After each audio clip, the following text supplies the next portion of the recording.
천자문, 千字文、千字文. In this lesson, we will look at characters 433 through 440 of the 1000 character classic, the 1500-year-old Chinese classic in which no characters are repeated. On the walls, pictures depicting birds and beasts. 도사금수, 図写禽獸、图写禽兽.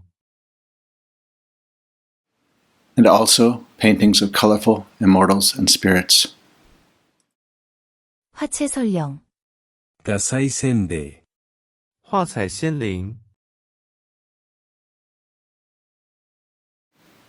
Let's look at line number 109.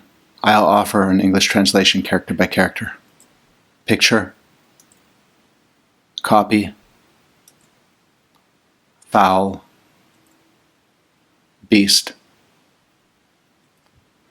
Altogether, could be translated as, on the walls, pictures depicting birds and beasts.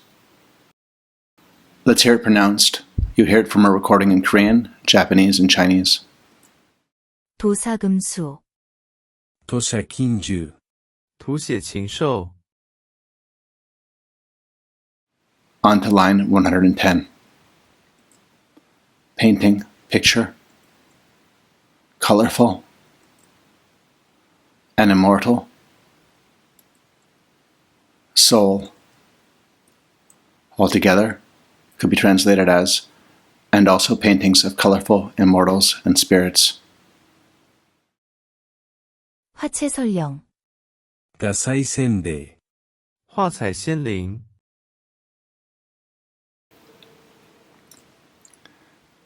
Let's look at a few radicals or components. So let's first look at 435. It is indexed under the rump or track radical. The only other character of the classic index under this radical is 611. This character shares many of its strokes with 376, which means separate or leave. I always struggle to write the 436th character. The historical form of the character is an ideogram that clearly looks like a beast. Looking at this helps me remember the character. Then look at 438. This character uses the hare radical. Another character indexed by this radical is 213. Here are a few other characters that contain this as a component, including 148, which means hare itself. The 439th character refers to the immortals of Taoism in the context of the classic, but it also sometimes gets translated as hermit or sage, and the components for person and mountain coming together appropriately suggest the image of a wise person living in seclusion.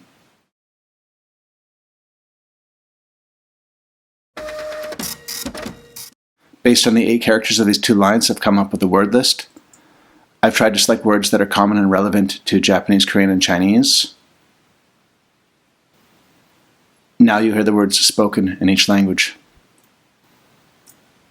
Map, 지도, 地図、地图. library, 도서관, 図書館、图书馆. depiction, 묘사, 描写、描写. bird of prey, 맹금, 猛禽、猛禽. veterinarian, 수의사, 獣医師、兽医.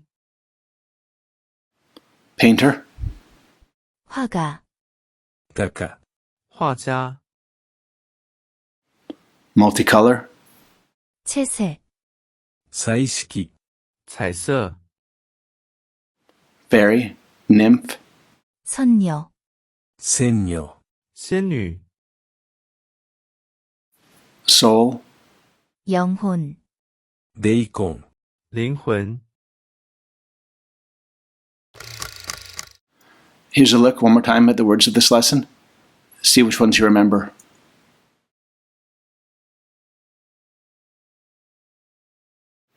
Okay, let's move on.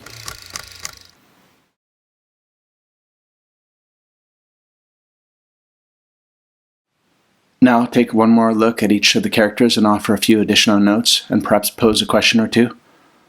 I'll also give each character a rating. A rating of 5 suggests the character is common and essential to all 3 of these languages. A rating of 1 suggests the character may be obsolete. So this character means picture, and it's also part of numerous common words related to drawing, including diagram, map, blueprint, and graph. This word means copy, so it is part of the Korean word for photocopy or copying a document. The Japanese and Korean words for photograph use this character.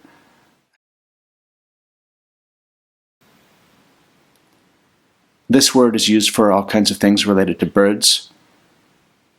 The character for bird itself is this. But this character here, 435, it often appears in bird classification words such as waterfowl, bird of prey, songbird. This character is pretty straightforward. As it means beast, you'll see it in all kind of content related to beasts. This character means painting, most commonly painting of the traditional sort, but it also appears in more modern words such as manga, or the Korean and Japanese word for movie. Movie literally means reflecting or shining picture. So when it comes to color television, the Japanese and Korean languages both use the English word for color TV. カラーテレビ 컬러 텔레비전, Chinese, however, uses its own native word for color television, and this character is included in that. 彩色电视 This character represents the immortals of Taoist legends. There's a rich mythology to check out, and this character is also part of the word for fairy. As this character means spirit or soul, it's appropriate that it also appears in words related to creativity and inspiration. That's a wrap for this lesson. In the next lesson, we'll look at lines 111 and 112, which continue to explore the palace buildings. 천자문, 千字文 千字文 As always, I remind you that I make these videos partly for my own study purposes.